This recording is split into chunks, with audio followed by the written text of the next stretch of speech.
Through the advent of industrialism, the building of more and more faster computers, we get more and more technology, better cars, better phones.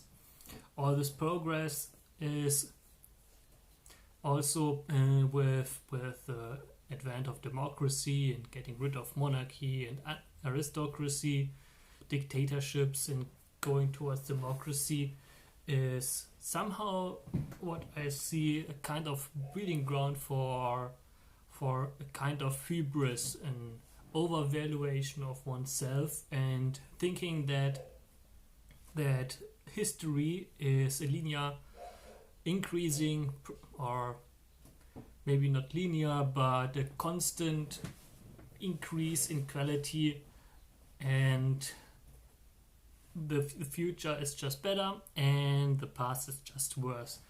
So, and far to say from, in the past everything was better, but it is very easy today to look back and just discredit everything that can be seen there. What is very interesting is when you look at some articles about from archaeologists that look back and then the picture all the cavemen or the people that lived 1,000 years ago as sickish little people that are weak and stupid, and then you see what kind of things they did. So then that is very incongruent.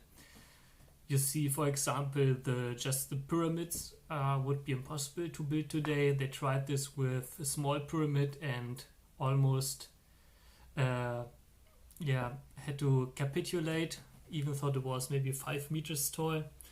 And when you get together all the details that had to be put in there, all the accuracy with a building that big, and you have to somehow wonder that the people were not really stupid. On top of that, today, with all the brainwashing from the media, which is just pulling out stories to get your clicks and to increase the advertisement, if we just leave all the conspiracy theories out of the house, you can definitely see that it's in the interest of media to keep your eyes on them so that they can make more money through advertising, to sending out their opinion and maybe get paid to promote certain ideas. Then you have pharma, which is making a lot of money by keeping you sick. Then your food industry that is bringing out more and more unhealthy food. If you compare the health of today's sugar junkies that are just eating carbohydrates all the time, that can't really think about not eating for 4 hours or something, and then they are already hungry. People that think that it's unhealthy to not drink for 2 days, and that don't even know what hardship is, what their, not what hardship, but what their body is capable. That it's very easy to not drink and eat for just a few days, that you can get away with not eating sugar at all, and that don't really know where nutrition comes from and where the food comes from, that are from the knowledge in the big Dunning-Kruger effect, by having an opinion about everything and knowing to argue about everything because I heard it in the news. And all this then leads to a complete discreditation of people that lived in the past, that a few thousand years ago, from the evolution standpoint, are not much different to you and I. So, and they had to come up with solutions themselves. They were looking at the world just as we are and seeing what problems exist and wondering how they can make a world better. They were lazy too. They didn't want to expand themselves and run everywhere and just look for food every day. They were also looking to optimize things.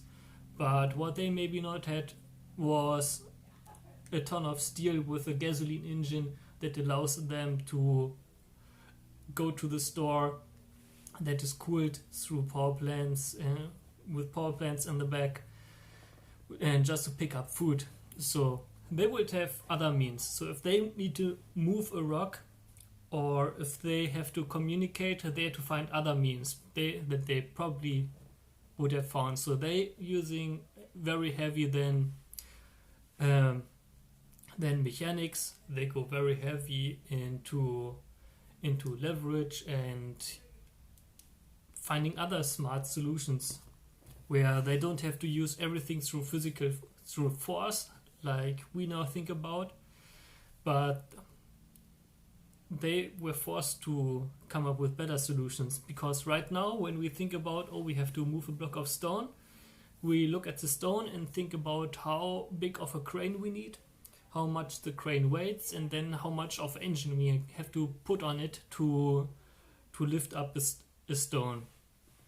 So they didn't have an engine, so they have to come up with another solution. And if you look at a problem and just capitulate, if you don't find a solution, then you will not find there are other things. So if you, for example, instead of moving the stone, you just look at the center of gravity and how you could just move the stone or turn it a little bit around the center of gravity, then you can do it in iterations. You can use levers in a way that increase your strength 1,000-fold or enormously. And even though we won't have the solutions right now, they were still as smart as us and were also in an environment where they were constantly confronted and also had the skin in the game, so to say, to come up with a solution, because otherwise they would suffer a lot and they would have a lot of difficulties. So right now we have so many people that don't have to come up with solutions. They are super comfortable, they sit in heated houses, they get money for free, and they can have sex as much as they want without getting children. They can have as much as eat, they get entertained. They don't have to come up with a solution to solve any problems. So why should they? So now we have all this intellectual capacity that's just going to waste. Not only going to waste, but also just deteriorating. Things are getting forgotten. And yeah, back in the past, that wasn't happening. People were always telling each other and building up on knowledge because it was very valuable and important for survival, a good measure.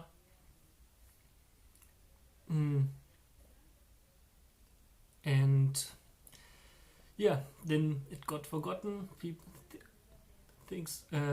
they burned on some libraries where who knows what kind of books were stored in.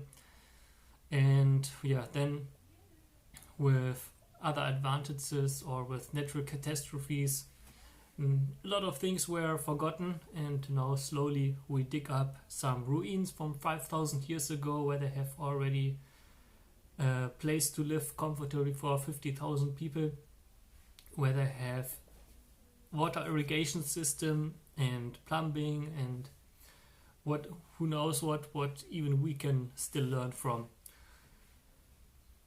So it's easy to just look at cavemen back then and say, oh, they were all stupid and now we are so smart. But if we look back and if we just relax, then we will just go backwards and miss out on a lot of opportunities on how we can improve the world for other people in the future, for us, and build a future that might be even way more glorious. Not only doing it by inventing new stuff, but also by seeing how other people solve problems. And that for me is not only something that when I look at today and think about, it's like, we are deteriorating. It's not something that I'm worried about, but it's also something that is great for me, because it's not only that I can look into the future, what kind of great things can be built there, but I also look in the past and see that there are a lot of things to learn from. So my scope that I look at increases a lot on the amount of things I can learn from to improve the world, and that is something just very satisfying to look at. And I hope you can increase your scope like that too. Okay.